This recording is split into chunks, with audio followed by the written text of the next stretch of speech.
بسم اللہ الرحمن الرحیم۔ السلام علیکم ناظرین، امید ہے کہ آپ سب خیریت سے ہوں گے۔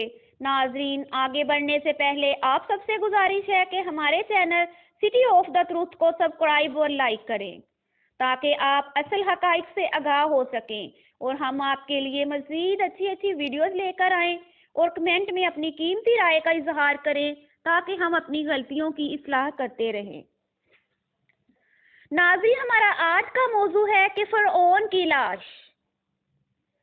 1891 سے پہلے اس دنیا کا کوئی انسان نہیں جانتا تھا کہ خدائی کا دعویٰ کرنے والا فرعونوں کی لاشوں کا کیا ہوا تھا، یا ان کی باقیات کہاں ہیں، یا کہیں ہیں بھی یا نہیں۔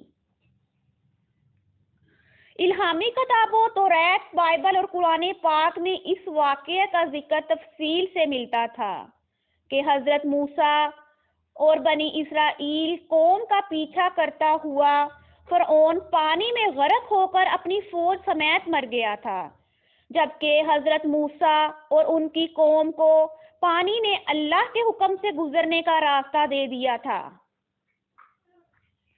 اس کے بعد اس کا کیا ہوا، اس بارے میں بائبل اور توریت خاموش ہیں، لیکن قرآن پاک میں اس کے انجام کے بارے میں ایک بہت ہی عجیب بات کہی گئی تھی جس کی کسی کو سمجھ نہیں تھی کہ اس کا مطلب کیا ہے۔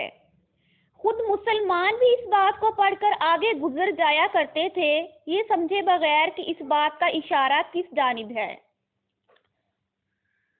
سورہ یونس میں فرعون کے مرنے کے بعد اس کا انجام کچھ اس طرح فرمایا گیا تھا: پس ہم تیرے بدن کو سمندر سے نکال کر محفوظ کر لیں گے تاکہ تو بعد میں آنے والوں کے لیے عبرت بن جائے۔ یہ واقعہ آج سے 3500 سال پہلے پیش آیا تھا۔ فرعون کے ڈوب کر مرنے کے بعد سمندر نے اس کی لاش کو اللہ کے حکم سے باہر پھینک دیا، جبکہ باقی لشکر کا کوئی نام و نشان نہ ملا۔ مصریوں میں سے کسی شخص نے ساحل پر پڑی اس کی لاش پہچان کر اہل دربار کو بتایا۔ فرعون کی لاش کو محل پہنچایا گیا۔ درباریوں نے مصالے لگا کر اسے پوری شان اور احترام سے تابوت میں رکھ کر محفوظ کر دیا۔ حنوط کرنے کے عمل کے دوران ان سے ایک غلطی ہو گئی تھی۔ فرعون کیونکہ سمندر میں ڈوب کر مرا تھا اور مرنے کے بعد اس پر سمندری نمکیات رہ گئے تھے،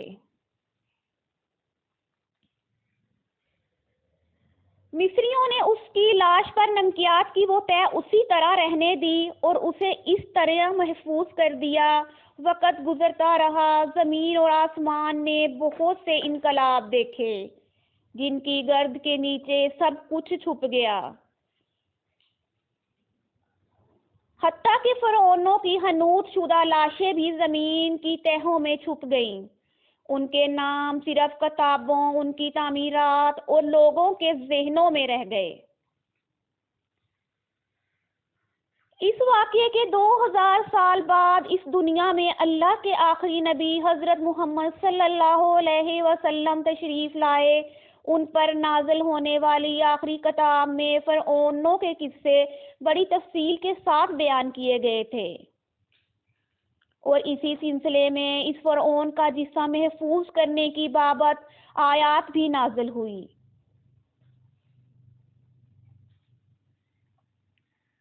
جس کی سچائی پر سب اہل ایمان کا پختہ یقین تو تھا، لیکن وہ سمجھنے سے قاصر تھے کہ اس خدائی کا دعویٰ کرنے والے کی لاش کہاں محفوظ کی گئی اور کیسے اسے عبرت کا نشان بنایا جائے گا۔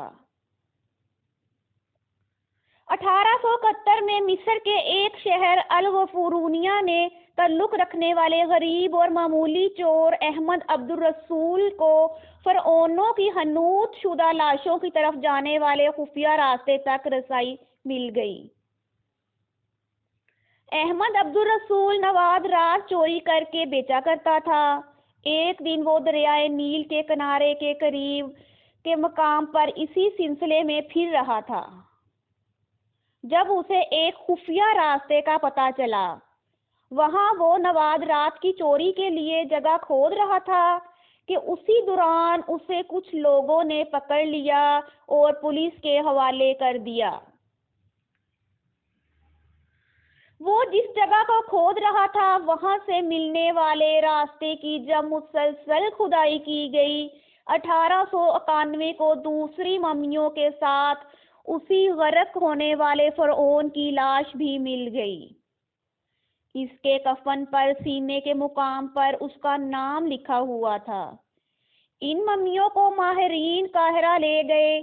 جب ان ممیوں کا تفصیل سے جائزہ لیا گیا تو فرعون والی ممی پر جمی نمکیات کی تہ سے تصدیق ہو گئی کہ یہ وہی فرعون ہے جسے اللہ نے پانی میں غرق کر کے بدترین انجام سے ہمکنار کیا تھا۔ یہ بہت بڑا واقعہ تھا۔ اس کی تصدیق کے لیے دنیا بھر کے ماہرین آثار قدیمہ اور سائنسدان مصر کی طرف امڈ پڑے۔ مختلف سائنسدانوں نے ٹیسٹ کرنے کے بعد دنیا بھر کے سائنسدانوں نے تصدیق کر دی کہ دوسری سب لاشوں کی نسبت صرف فرعون کی لاش پر ہی سمندری نمکیات کی تہ جمی ہوئی تھی۔ اس تصدیق کے بعد اسے فرعون کی لاش قرار دے کر عجائب گھر میں محفوظ کر دیا گیا۔ ناظرین، اس موضوع پر مزید بات اب ہم اپنے اگلے پارٹ میں کریں گے۔ ہمارے channel city of the truth کو سبسکرائب اور شیئر کرنا مت بھولیے تاکہ اس پرفتن دور میں حق کے پیغام کو مزید آگے سے آگے پہنچایا جائے۔ اللہ تعالی ہم سب کا حامی و ناصر ہو، آمین۔